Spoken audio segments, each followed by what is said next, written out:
CSR মুক্তবাক অনুষ্ঠান দেখছেন আপনারা। আজকে আমরা করোনা পরিস্থিতি সহ সাম্প্রতিক নানা বিষয় নিয়ে কথা বলবো। প্রসঙ্গত উঠে আসবে পশ্চিমবঙ্গে নির্বাচনের প্রসঙ্গ। দর্শক, শুরুতে করোনা পরিস্থিতি নিয়ে একটা প্রতিবেদন আমরা দেখে নেব। চীন এবং রাশিয়ার টিকার জরুরি ব্যবহারের অনুমোদন দিয়েছে বাংলাদেশ। বলা হচ্ছে এই মাসে সরকারের মাধ্যমে আসতে পারে টিকা। আর এই টিকা আনতে করতে হবে সরকারি পর্যায়ে চুক্তি, কিন্তু কবে হবে চুক্তি এবং কবে টিকা আসবে তা এখনো চূড়ান্ত নয়। চূড়ান্ত আমাদের সাথে চুক্তি হওয়া বিষয় টিকা আনার ব্যাপারে সেই যে সমস্ত ফর্মালিটিজ আছে সেগুলো এখনও কমপ্লিট হয়নি। তবে আমরা যত শীঘ্র সম্ভব এই টিকাগুলোকে নিয়ে আসার জন্য আমরা কাজ করছি। আমরা নির্দিষ্ট তারিখ বলতে পারছি না, এটা দুই দেশের বিষয়। আমরা চুক্তিপত্র দুই দেশে বিশ্লেষণ করার বিষয় আছে, সেটা নিয়ে আলোচনার বিষয়বস্তু রয়েছে। আমরা যে ব্যাপারে সচেষ্ট আছি যাতে করে যত শীঘ্র সম্ভব এই কাজগুলো সম্পাদন করে আমরা আনতে পারি, আমরা সেভাবে কাজ করছি। দেশে এখন 13 লাখের মতো টিকার ঘাটতি। তাই যারা কোভিশিল্ডের প্রথম ডোজ নিয়েছেন তারা দ্বিতীয় ডোজে সেই টিকাই পাবেন কিনা তা নিয়ে রয়েছে সংশয়। ফলে এই টিকা আনতে বিভিন্ন দেশের সঙ্গে যোগাযোগ করা হচ্ছে। যে সমস্ত জায়গায় অ্যাস্ট্রাজেনেকা টিকা রয়েছে এবং যারা প্রস্তুত করছে সেই সমস্ত দেশের সঙ্গে যোগাযোগ করেছি যাতে করে আমরা যাদেরকে আমরা প্রথম ডোজের টিকা অ্যাস্ট্রাজেনেকা দিয়েছি তাদের তৃতীয় ডোজের টিকা দেওয়াটা নিশ্চিত করতে পারি। যদি কোনো কারণে শেষ পর্যন্ত এই মুহূর্তে যে টিকা পাওয়ার সম্ভাবনাটা আমাদের রয়েছে সেটা না হয়, সেক্ষেত্রে 12 সপ্তাহ পর্যন্ত অপেক্ষা করার সুযোগ আমাদের রয়েছে। স্বাস্থ্য অধিদপ্তর বলছে টিকা নেবার পর গ্রহীতাদের শরীরে অ্যান্টিবডি তৈরি হয়েছে। অ্যান্টিবডি তৈরি হতে তো সময় লাগবে, কাজেই দ্বিতীয় ডোজ নেওয়ার পরে আবার কমপক্ষে তাদের 28 দিন পার হতে হবে, তারপরে তার অ্যান্টিবডি কেমন হলো এটা বৈজ্ঞানিকভাবেই তো সব গবেষণা চলবে, সেভাবেই চলছে এবং চলমান। করোনার ভারতের ধরন যাতে দেশে না ছড়িয়ে পড়ে সেজন্য সীমান্ত বন্ধ রেখেছে বাংলাদেশ। বন্ধের সময়সীমা আরও বাড়তে পারে বলে জানালেন অধিদপ্তরের মহাপরিচালক। তবে চূড়ান্ত সিদ্ধান্ত হবে উচ্চ পর্যায়ের বৈঠকের পর। আমার মনে হয় যে ভারতের সাথে যে সীমান্ত বন্ধ আছে এবং এরোপ্লেনও বন্ধ আছে সেটা হয়তো বর্ধিত করা হতে পারে। এটা সিদ্ধান্ত মন্ত্রিপরিষদ থেকে আমাদেরকে হয়তো জানানো হবে। এছাড়া স্বাস্থ্য অধিদপ্তরের সুবর্ণ জয়ন্তীতে কর্মকর্তারা জানালেন এই দীর্ঘ সময়ে জনগণের স্বাস্থ্য সুরক্ষায় গুরুত্বপূর্ণ ভূমিকা রেখেছে অধিদপ্তর। আমাদের অর্জন অবহেলা করার মতো নয়। দর্শক, করোনা নিয়ে আলোচনায় যাবার আগে পশ্চিমবঙ্গে যে নির্বাচন হয়ে গেল সে নিয়ে খানিকটা কথা বলতে চাই আমরা, এবং সেই প্রসঙ্গে যাবার আগে একটা টুইট দেখাতে চাই। অভিনেত্রী কঙ্গনা রাওনাত এই টুইটটি করেছেন। তিনি গেরুয়া শিবিরে রয়েছেন, আপনারা নিশ্চয়ই অনেকেই জানেন। এবং সেখানে তিনি বলছেন, Bangladeshis and Rohingyas are biggest strength of Mamata. With the way trend is looking shows Hindus are no more majority there. And according to the data, Bengali Muslims are the poorest and most deprived in whole India. Good. Another Kashmir in the making. এই প্রসঙ্গে আসলে কেন এই ধরনের কথা আসে এবং পশ্চিমবঙ্গের বিষয় আসলেই বাংলাদেশের প্রসঙ্গ কেন চলে আসে সে নিয়ে আমরা কথা শুরু করতে চাই। তিনজন সম্মানিত অতিথি এরই মধ্যে আমাদের সাথে যুক্ত হয়েছেন। আছেন ডক্টর আফম রুহুল হক এমপি, তিনি সাবেক স্বাস্থ্যমন্ত্রী। আছেন কমরেড খালিকুজ্জামান, তিনি সাধারণ সম্পাদক বাসদ। এবং আছেন জনাব সোহরাব হাসান, তিনি যুগ্ম সম্পাদক দৈনিক প্রথম আলো। শুরুতেই কমরেড খালিকুজ্জামান আপনার কাছে আসতে চাই। এই যে যখনই পশ্চিমবঙ্গের নির্বাচনের বিষয় আসে সে সময়ে ভারতের প্রধানমন্ত্রীর বাংলাদেশ সফর নিয়ে বিস্তর কথা এর আগে হয়ে গেছে, এবং এখন যে ফলাফল এসেছে পশ্চিমবঙ্গে তারপরেও এই ফলাফলের পেছনে বাংলাদেশিদের অবদান নিয়ে কথা হচ্ছে, এবং মোটামুটি বাংলাদেশিদের এবং রোহিঙ্গাদের এক কাতারে দাঁড় করিয়ে ফেলেছেন কঙ্গনা রাওনাত। আপনি কেমনভাবে দেখছেন এই ঘটনাগুলোকে? সঞ্চালক সহ আমাদের আলোচকবৃন্দ সবাইকে ধন্যবাদ।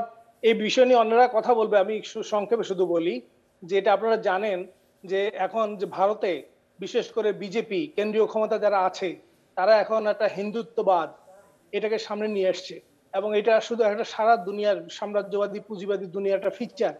এখন তারা ইহজাগতিকতা, সেকুলারিজম, ডেমোক্রেটিক ভ্যালুজ এটার উপর দাঁড়িয়ে রাজনীতি করতে পারে না। ফলে ভারতে তাদের যে অখণ্ড জাতীয় ঐক্য এটা ধরে রাখা এবং তার সঙ্গে পশ্চিমবঙ্গ এটা হলো ভারতবর্ষের রাজনীতির জন্য এটা একটা গ্রাউন্ড, অর্থাৎ এক ধরনের ব্যাটল গ্রাউন্ড। পশ্চিমবঙ্গের রাজনীতি যদি আজকে এখানে যদি পরাস্ত করা যায়, বিজেপি যদি জিতে আসতে পারে, তাহলে সারা ভারতে একটা মেসেজ যাবে, বার্তা যাবে। যে ইতিমধ্যেই যে বিজেপির যে সমস্ত জায়গায় জিতেছিল, তাদের ক্ষমতা যেখানে আছে সেখানে কিন্তু তাদের ভাঁটা পড়ছে, সমর্থন কমে যাচ্ছে। ফলে এখানে পশ্চিমবঙ্গে যেই হাওয়াটা তার তুলে দিয়েছিল, তার একটা শত্রু তো দাঁড় করাতে হবে। এখন যদি হিন্দুত্ববাদ আনতে হয় তাহলে মুসলিম একটা শক্তি দাঁড় করাতে হবে, এবং সেটাকে তখন কিভাবে চিহ্নিত করবে যে এগুলি বাংলাদেশ থেকে এসছে, সুতরাং এরা এসে মমতার শক্তি যোগাচ্ছে, এসব কথা বলছে। কিন্তু মূলত এখানে যে একটা এই হিন্দুত্ববাদী ইয়েটা সামনে নিয়ে আসছে, এটা ভাবাদর্শগত দিক থেকে এই জিনিসটাকে আনছে। কেন আনছে? কারণ ভারতবর্ষের জাতীয়তাবাদী সংহতি এবং একটা আঞ্চলিক আধিপত্যবাদী মনোভাব ভারত, সেটা জনগণের মধ্যে চাঙ্গা করা এবং সেইভাবে তার ভবিষ্যৎ পরিকল্পনাগুলিকে বাস্তবায়িত করার, এটা একটা দিক, এটা ওয়ান পয়েন্ট। এর সঙ্গে যেটা আছে, দক্ষিণ এশিয়া দক্ষিণ পূর্ব এশিয়ার এখানে একটা বাণিজ্যিক হাব তৈরি করতে চায়। অর্থাৎ তাকে যারা ক্ষমতায় আনছে বিজেপিকে, আদানি আম্বানি, এরা পশ্চিমবঙ্গে তারা এটাকে সেন্টার করতে চায়। বাংলাদেশের বাজার এবং এখানকার যে 7 রাজ্য থেকে শুরু করে মিয়ানমার থেকে শুরু করে ইস্ট এশিয়া, এই পুরা অঞ্চলে তারা একটা বাণিজ্যিক সাম্রাজ্য করতে চায়। ফলে এখানে আগে যে টাটা বিড়লাদের এক ধরনের এস্টাবলিশমেন্ট ছিল, এখন আদানি আম্বানিরা এই পশ্চিমবঙ্গকে ঘিরে কেন্দ্র করে তারা এই ধরনের একটা বাণিজ্যিক ইয়ে তৈরি করতে চায়, কেন্দ্র গড়ে তুলতে চায়। এবং এটা এই বাজার বিস্তৃত করা, সেটার একটা পরিকল্পনা। আর তার সঙ্গে চীন বিরোধী একটা জোট, সেটা আপনারা জানেন যে একদিকে America, England, Israel, Japan, Australia এবং দক্ষিণ কোরিয়া এটা মিলে ভারতের সঙ্গে যদি যুক্ত হয়, তাহলে চীনের যে একটা তার বাণিজ্যিক অবস্থা বলি, আদিবাসী এই অঞ্চলে তার প্রভাব বলি, এবং চীনের সঙ্গে যে বিরোধ, সেটাকে কেন্দ্র করে তার একটা শক্তি জোট তৈরি করা, সেটা তার লক্ষ্য ছিল। ফলে এই সমস্ত জিনিসগুলিকে সামনে রেখে তাকে হিন্দুত্ববাদী এই জিনিসটা নিয়ে এখানে আরেকটা কথা নিয়েছিল। তবে পশ্চিমবঙ্গে জি জি আরেকটা কথা বলা হচ্ছে যে এখানে বামদের যে এর আগের একটা রেকর্ড সাফল্য ছিল, 50 ভাগের বেশি ভোট পেয়েছিলেন তারা 80-র দশকে বোধ করি, এবারে তৃণমূল হয়তো সেটাও ছাড়িয়ে যাচ্ছে এবং বামরা আগের মতোই এক ধরনের পিছিয়ে পড়া অবস্থানে রয়ে গেছে নির্বাচনের ফলাফলে। এটার কারণটা কি? তারা কেন পিছিয়ে থাকছেন বলে আপনি মনে করেন? এটা 1947 সালের পর থেকে কোনো বিধানসভা নির্বাচনে বামপন্থীরা একটাও সিট পায়নি, এটা হয় নাই পশ্চিমবঙ্গে। কেরালায় কিন্তু বামপন্থীরা জিতেছে। পশ্চিমবঙ্গের বামপন্থীরা দীর্ঘদিন শাসন করার মধ্য দিয়ে তারা তাদের রাজনৈতিক আদর্শের ক্ষেত্রে দেউলিয়া হয়ে পড়েছিল, কারণ তাদের মূল শক্তি ছিল ভূমিহীন ক্ষেতমজুর, কৃষক এবং শ্রমজীবী মানুষ। ফলে সেই জায়গা থেকে সিপিএম দীর্ঘদিন তাদের এই শাসন ক্ষমতা বলবৎ রাখতে গিয়ে তারা গ্রামে এই সমস্ত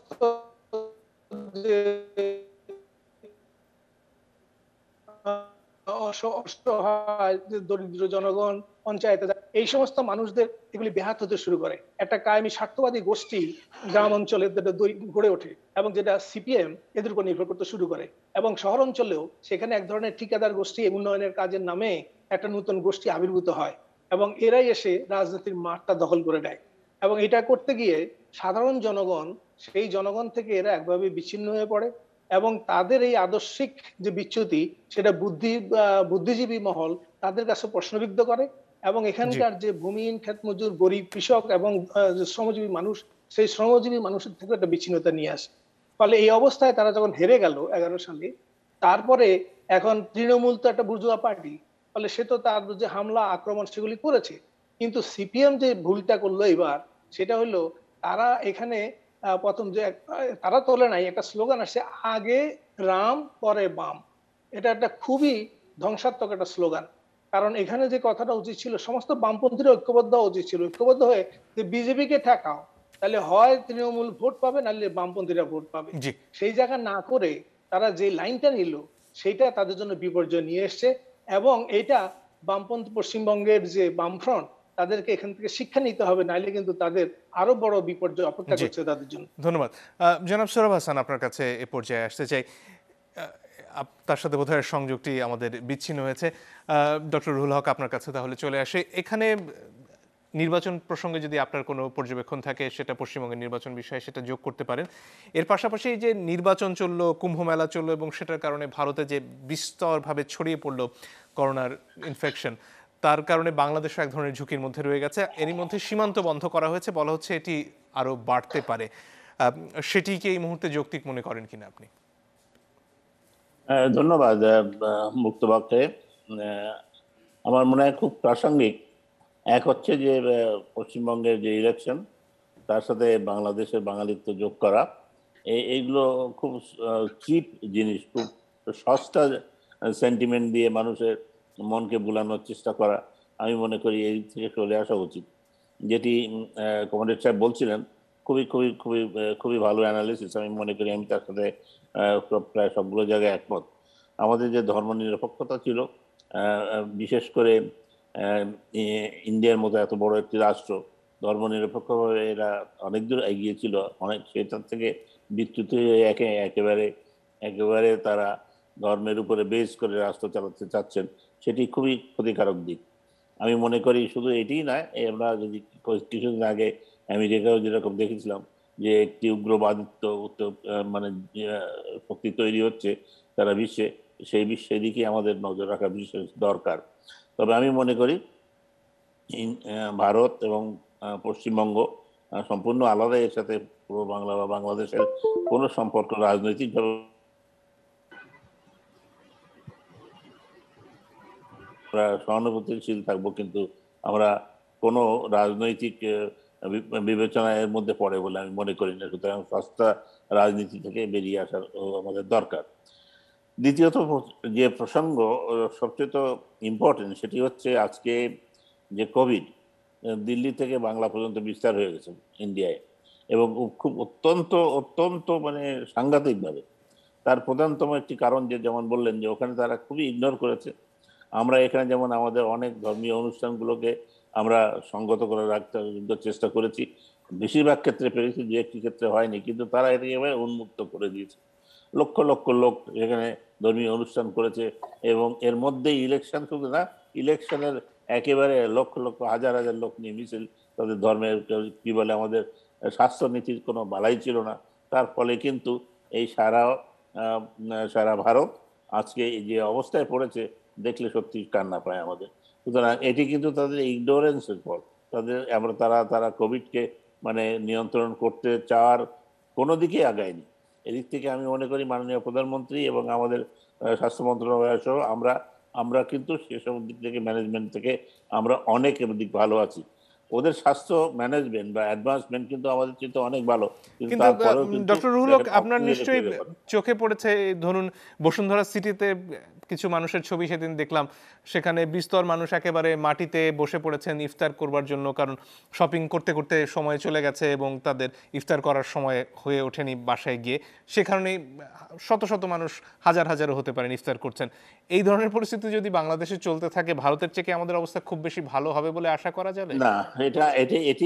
এটি আমার মনে হয় this is still time, there is still some time left probably to control the situation.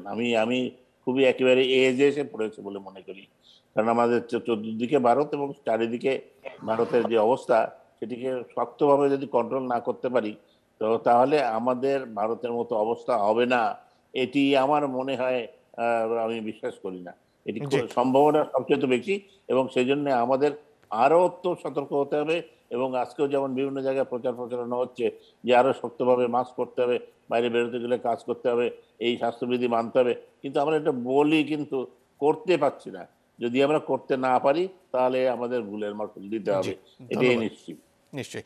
জনাব সোহরাব হাসান, আপনাকে নিশ্চয়ই এখন আমরা পাবো আশা করি, মাঝখানে সংযোগটা বিচ্ছিন্ন হয়েছিল। যেটা আপনার কাছে জানতে চাই, পশ্চিমবঙ্গ নির্বাচনের প্রসঙ্গে ফিরে আসি।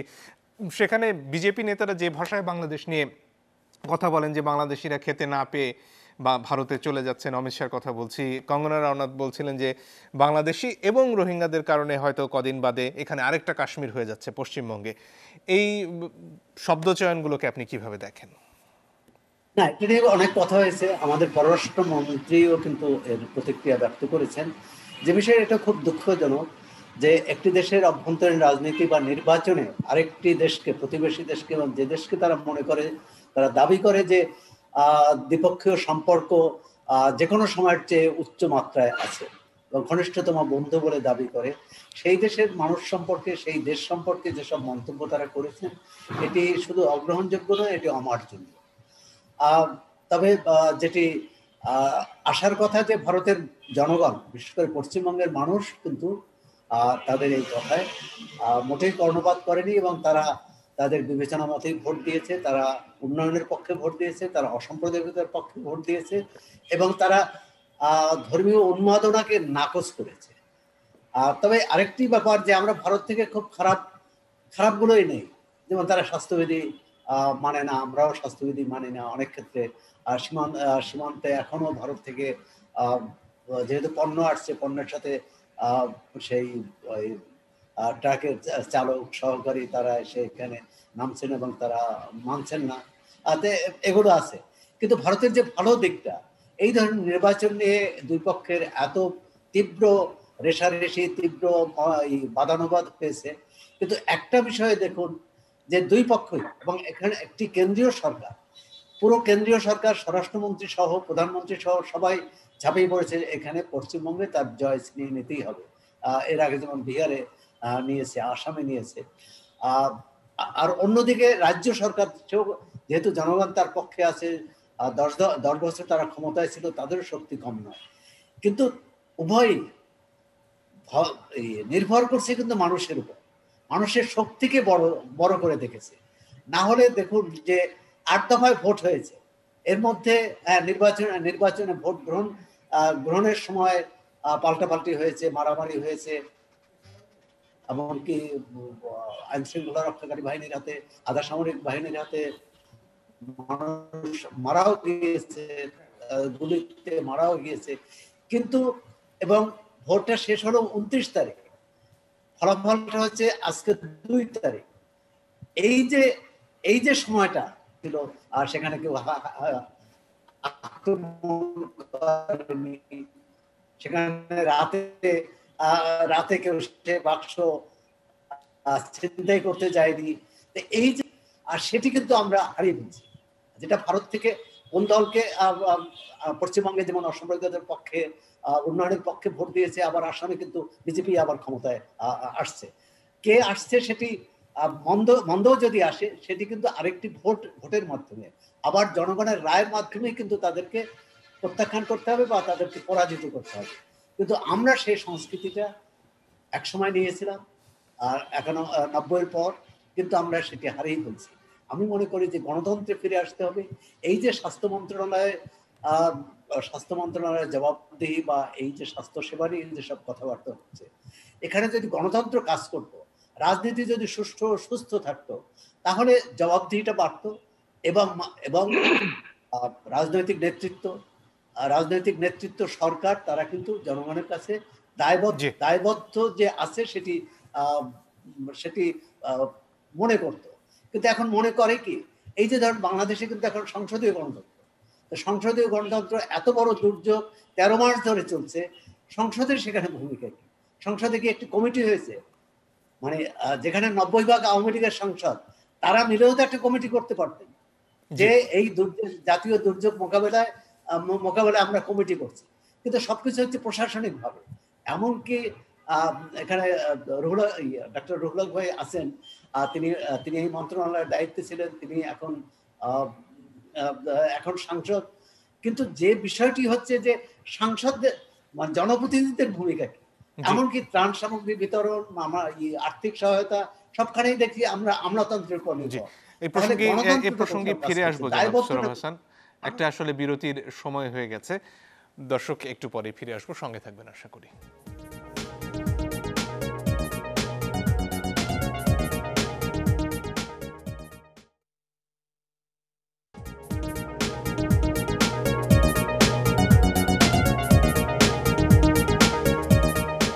দর্শক, আপনারা দেখছেন সিএসআর মুক্তবাক। ফিরে আসি কমরেড খালিকুজ্জামান আপনার কাছে। যে প্রসঙ্গে একটু আগে জনাব সোহরাব হাসান কথা বলছিলেন, সেখানে একটা বিষয় উঠে এসেছে, সেটা হচ্ছে করোনা মোকাবেলা করতে হলে জনসম্পৃক্ততা খুব প্রয়োজন, এবং সেটার জন্য যে গণতান্ত্রিক ব্যবস্থার শক্তিটা অনেক জরুরি হয়ে দাঁড়ায়। এখন আমরা যে রাজনীতি দেখি, যেখানে হেফাজতে ইসলামকে খুব শক্তিশালী হয়ে উঠতে দেখা যায়, আবার কখনো তাদের বিরুদ্ধে সরকারকে খড়গহস্ত হতেও দেখা যায়, এই পরিস্থিতিতে আসলে জনগণের আস্থা কিভাবে সরকার অর্জন করতে পারে? এইটা আসলে আপনি যদি ধর্মনিরপেক্ষ বা সেখানে যদি অসাম্প্রদায়িক যে শিক্ষা সংস্কৃতি, রাজনীতির সংস্কৃতি, সেটা যদি আপনি না রাখেন, তাহলে কি হয়? তাহলে এই শক্তি আমাদের শাসকরা আদর্শিকভাবে কখনো এদের মোকাবেলা করতে চায় নাই। এরা দলে টানতে, একদল যদি জামাতে ইসলামকে নেয় আরেক দল হেফাজতকে টানে। ফলে এইভাবে দলীয় পক্ষপটে নিয়ে আসার যে রাজনীতি, এটা করতে গিয়ে এই সাম্প্রদায়িক শক্তিকে এভাবে নিয়ে আসছে। কারণ এর মধ্যে যেটা দেখেন যে ভারতেও আপনার এই যে হিন্দুত্ববাদের কথাটা বলে, ভারত হচ্ছে বোধহয় দ্বিতীয় বৃহত্তম গরুর মাংস রপ্তানিকারক দেশ। আর এখানে 2 কেজি গরুর মাংস পাওয়ার জন্য এক লোককে পিটিয়ে মেরে ফেলতেছে। ওই মানুষগুলো এই কথা ভাবছে না যে 14 লক্ষ টন গরুর মাংস যে রপ্তানি করলো ভারত, এটা কি গোমাতাকে হত্যা না করে এটা করেছে? এটা কি মন্ত্রের মাধ্যমে কি মাংস বেরিয়ে আসছে? এইভাবে মানুষকে উগ্র করে, একটা অন্ধত্বের মধ্যে ছড়ায়। তাহলে সেই জায়গাটা আমাদের দেশে এই শিক্ষাটা নেয় নাই। আমি শুধু একটা কথাই বলবো, ভারতের কথা আর আলোচনা করবো না। বাংলাদেশের জন্য ক্ষতি হতো বিজেপি জিতলে। এখনো যে খুব বেশি আমরা, কারণ আমাদের শাসকরা এই কথা বুঝতে হবে যে আমরা যত বিগলিত হয়ে যাই, নতজানু হয়ে যায়, এটা ঠিক না। ভারত আমাদের কাছে কৃতজ্ঞ, আমরা কৃতজ্ঞ, বুঝতে হবে এইভাবে। ভারত এখানে আধিপত্য, আঞ্চলিক আধিপত্য বিস্তারের সামনে সবচেয়ে বড় বাধা ছিল পাকিস্তান। সেই পাকিস্তান স্বাধীনতা আন্দোলনের কারণে আমাদের আন্দোলনে সে দুর্বল হয়েছে, সেই জন্য ভারত আমাদের সাহায্য করেছে। যদি পাকিস্তানের সম্পর্ক ভালো থাকতো তাহলে সেটা হইতো না। ফলে এখানে আমরা আমাদের স্বাধীনতার জন্য আশ্রয় পেয়েছি, জায়গা পেয়েছি, ট্রেনিং পেয়েছি, সে ঠিক আছে।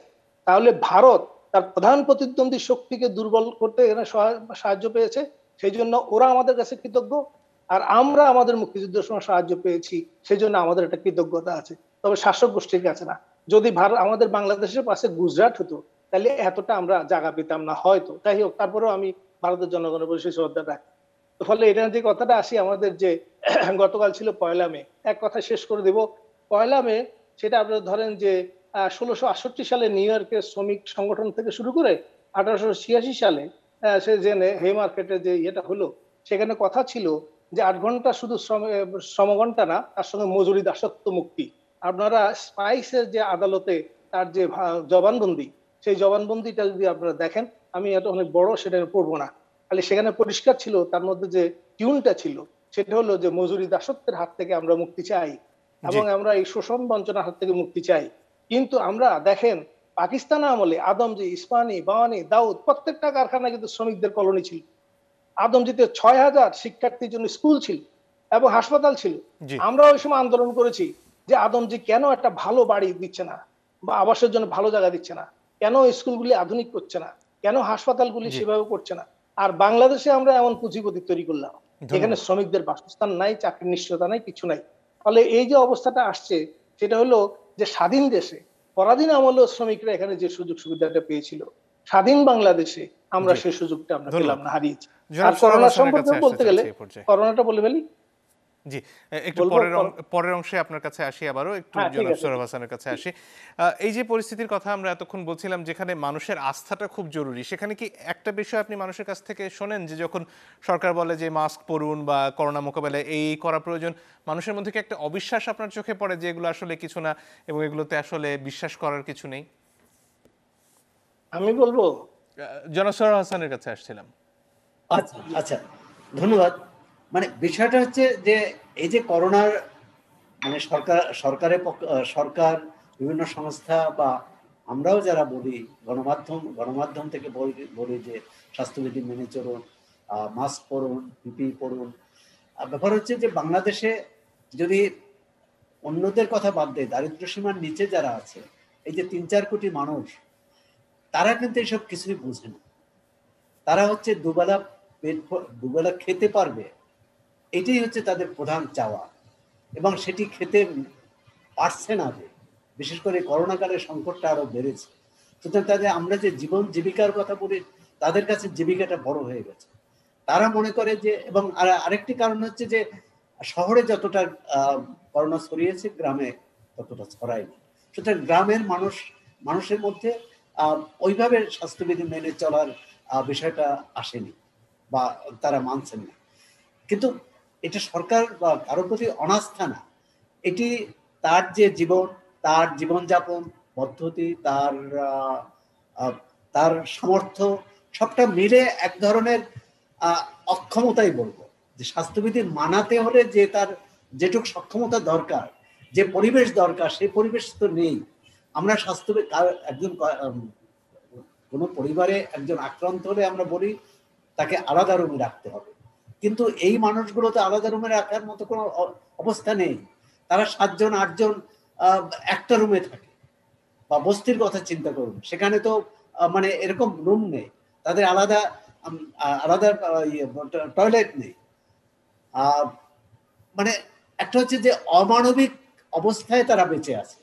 এই অমানবিক অবস্থায় যারা বেঁচে আছে তাদেরকে যদি আমরা স্বাস্থ্যবিধির কথা বলি, আমরা বা সরকার যেই বলুক, সেটি তাদের কাছে খুব গ্রহণীয় মনে হয় না, মানে তারা সেটি গ্রহণ করতে পারে না। হ্যাঁ, যেটি করা উচিত ছিল একটি গণমুখী সরকারের জনবান্ধব সরকারের, যেটা উচিত ছিল প্রত্যেকটা মানুষের কাছে এই মানে স্বাস্থ্যবিধি মেনে চলার উপকরণটা পৌঁছে দেওয়া, বাড়িতে বাড়িতে পৌঁছে দেওয়া। এই যে ধরুন 5 এপ্রিল থেকে লকডাউন হলো, মানে সাধারণ মানুষ যারা দিন মজুর, যারা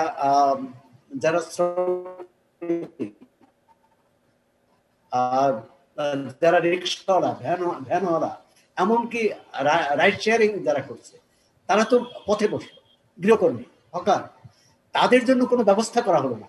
এখন আমি তার পেটে ভাত না দিয়ে যদি বলি তুমি স্বাস্থ্যবিধি মানো, এটি তো আস্থা অনাস্থার ব্যাপার না, এটি হচ্ছে তার অস্তিত্ব রক্ষার বিষয়। কিন্তু রাষ্ট্র তার অস্তিত্ব রক্ষার জন্য যথেষ্ট কিছু করেনি। এবং দেখুন, আমি গতকাল একটা লেখা লিখছি এবং সেটি ত্রাণ প্রতিমন্ত্রী টেলিফোন করেছিলেন। টেলিফোন করে তিনি ওই লেখার বিষয়ে বলেননি, তিনি তার ব্যাখ্যা দিয়েছেন। সেটি হচ্ছে যে সরকার বিশেষ একটা উদ্যোগ নিয়েছে, যারা হঠাৎ করে হারিয়েছে বা কাজ হারিয়েছে তাদের জন্য 1,20,00,000 লোকের জন্য 74 লাখ টাকা, এতে প্রত্যেকের ভাগে পড়ে 462 টাকা। 462 টাকা এককালীন, এটি এক সপ্তাহ বা 2 সপ্তাহের বিষয় না, তাকে একবার দেওয়া হবে। যেমন গত বছর প্রধানমন্ত্রী 36 লাখ মানুষকে 2,500 টাকা করে দিয়েছে। এই যে 462 টাকা এবং 2,500 টাকা, মানে সেটা দিয়ে কি হবে? মানে তাদেরকে কয়জনকে বলবো যে তোমরা এটি দিয়ে স্বাস্থ্যবিধি মানো, এটি দিয়ে তোমাদের খাওয়া পাওয়ার খরচ নির্বাহ করো? মানে আসলে এটা হচ্ছে আমরা একটা অমানবিক সমাজে বসবাস করছি। আমরা তাদেরকে মানবিক স্তরে যদি নিয়ে আসতে না পারি, আমরা যদি তাদের মানুষ হিসেবে রাষ্ট্র, সমাজ, শুধু রাষ্ট্র না, সমাজ, যদি মানুষ হিসেবে তাদেরকে পরিবেশ, মানুষ হওয়ার পরিবেশটা তৈরি না করে দেয়, তার জীবন জীবিকা, তার বেঁচে থাকার অবলম্বন না দেয়, এই অংশের সময় আসলে কম রয়েছে। একটু আমরা ডক্টর রুহুল হকের কাছ থেকে ঘুরে আসতে চাই। যেটা জানতে চাচ্ছিলাম জনাব রুহুল হক, সেটি হচ্ছে এই যে প্রান্তিক জনগোষ্ঠী যাদের কাছে খাবার পৌঁছানোর প্রতিশ্রুতি শুরুর দিকে আমরা সরকারের কাছ থেকে পেলাম, কিন্তু সে টাকা পৌঁছে দেওয়া হলো না, এবং এবারে তারা বললেন যে তাদের পক্ষে আসলে এইভাবে কোনো সাহায্য ছাড়া ঘরে থাকা সম্ভব নয়, সেখানে সরকার নীরব কেন? না, সরকার কিন্তু নীরব তো না। দেখুন, আমরা গতবার মাননীয় প্রধানমন্ত্রী যে টাকাটা দেওয়ার প্রচেষ্টা চালালেন, কিন্তু আমরা যারা তার সাহায্যকারী, যার মাধ্যমে তিনি এই টাকাটা পৌঁছে দেবেন, তারা ফেল করেছে, সামহাও করতে ঠিক মতো পারেনি। আবার এবারে 25 লক্ষ মানুষকে আজকে তিনি উদ্বোধন করলেন।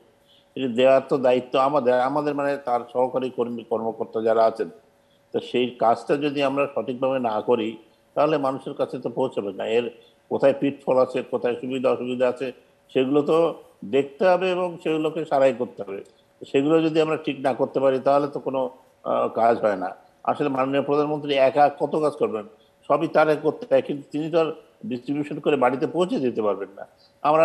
আমরা টেলিফোন নাম্বার দিতে বললাম, আমরা মানে আমার 10 জনের নাম্বার, আমার নাম্বার দিয়ে দিলাম। তো তা বললে তো হবে না, মানুষের মিনিমাম একটা সেন্স থাকতে হবে, এবং তাদের সহকর্মী যারা তাই সেই কাজগুলো তাকে এনে দেবেন, তারা তো গুছিয়ে এনে না দিতে পারলে তো করতে পারছেন না। তিনি কিন্তু সকল সময় আমি দেখেছি, আপনারা সকলে স্বীকার করবেন আমি মনে করি, তিনি সহানুভূতিশীল, কিন্তু কাজ করতে যেয়ে শেষ পর্যন্ত মানুষের কাছে পৌঁছতে পারেন না। ধন্যবাদ, আমি মনে করি অ্যাবসলিউটলি রাইট। জি ডক্টর হক, আরেকটা বিরতির সময় হয়ে গেছে, বিরতির পর আপনাদের কাছে আবারও ফিরে আসবো। দর্শক সঙ্গে থাকবেন আশা করি।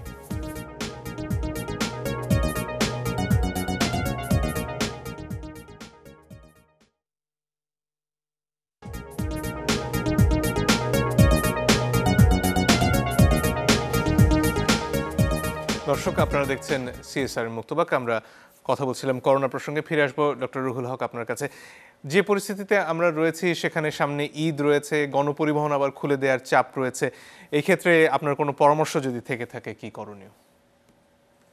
আমি মনে করি সকলেই জানি আমরা যে করোনা আমাদের খুব সংক্রামিত একটা ব্যাধি, এটি সারা বিশ্বে আমাদেরকে বিব্রত করছে এবং বাংলাদেশে এখন অত্যন্ত খারাপ পরিস্থিতির মুখে যেতে পারে, যেহেতু ভারতবর্ষ আমাদের চারিদিকে আছে এবং সেখানে পরিস্থিতি খুব খারাপ। সুতরাং আমি একজন চিকিৎসক হিসেবে মনে করি বাংলাদেশে এই পরিস্থিতি হওয়ার সম্ভাবনা অনেক বেশি। আমরা এখনো টিকা সব শেষ করতে পারিনি, টিকা নিলে আমরা বেশ কিছু প্রোটেকশন পাবো, কিন্তু সবচেয়ে বড় প্রোটেকশন যেটা আছে সেটা আমরা ইগনোর করে যাচ্ছি, সেটি হচ্ছে মাস্ক পরতে হবে। মাস্ক যদি পরি তাহলে আমরা 80-90% প্রোটেকশন আমরা পাই, যে ভ্যারাইটি হোক না কেন।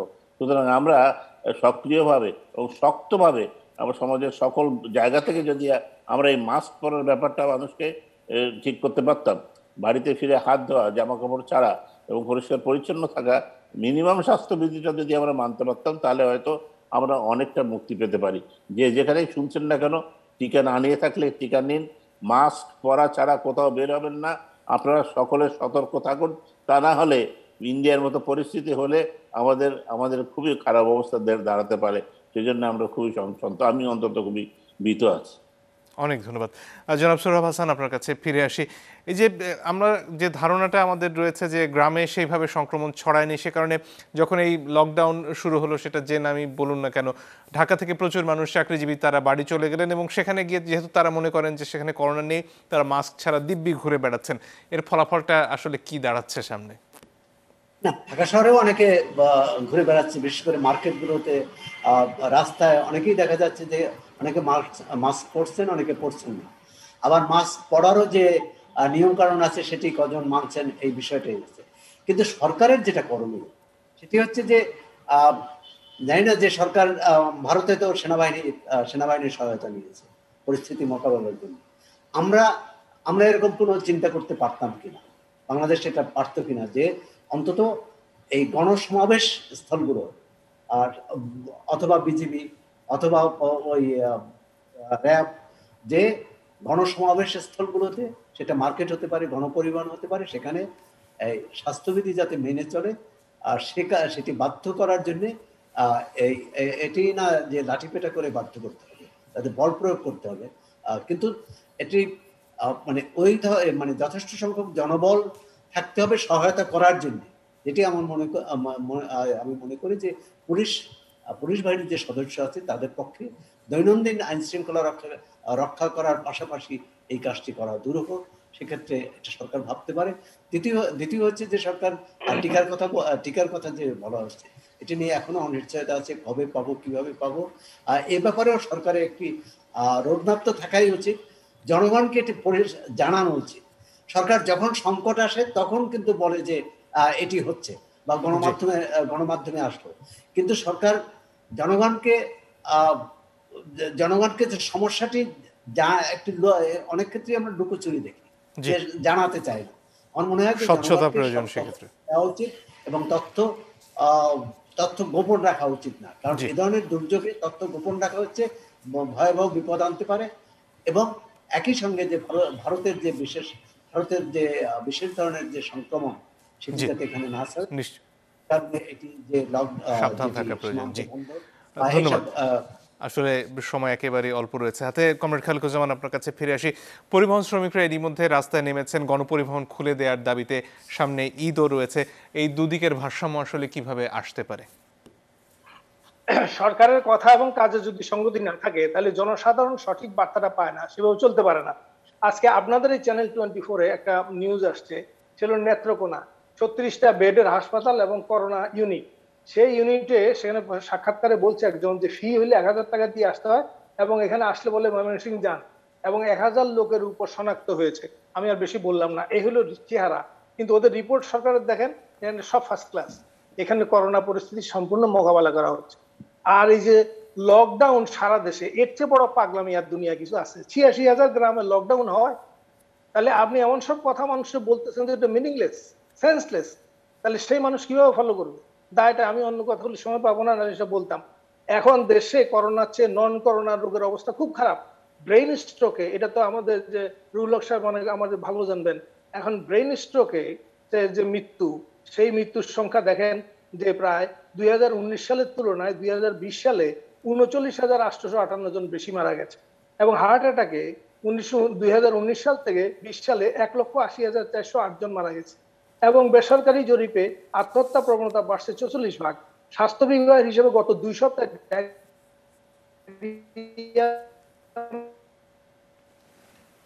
20 জন, এবং জানুয়ারি থেকে একেবারে শেষ প্রান্তে আমরা।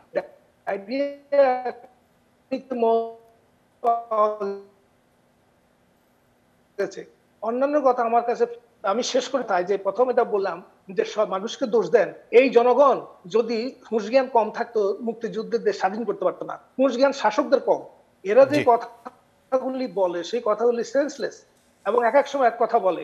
আমি শেষ করে এই কথা দিয়ে যে এরপরে করোনা উত্তর যে পরিস্থিতিতে আসবে, একটা ভয়াবহ পরিস্থিতিতে আসছে, সেই পরিস্থিতিতে এখনই যদি প্রস্তুতি না থাকে, অতিমারি থেকে আমার রাজনৈতিক, অর্থনৈতিক এবং সেই যে সামাজিক যে মহামারী সেগুলি আসতেছে, সেগুলিতে মোকাবেলা করা কঠিন হবে। ফলে সেই ক্ষেত্রে অনেক ধন্যবাদ। আসলে একেবারেই সময় শেষ জনাব খালেকুজ্জামান, ধন্যবাদ আপনাকে। দর্শক আপনাদেরকেও ধন্যবাদ, আমাদের অতিথি তিনজনকেও ধন্যবাদ জানিয়ে আজকের মতো বিদায় নিচ্ছি।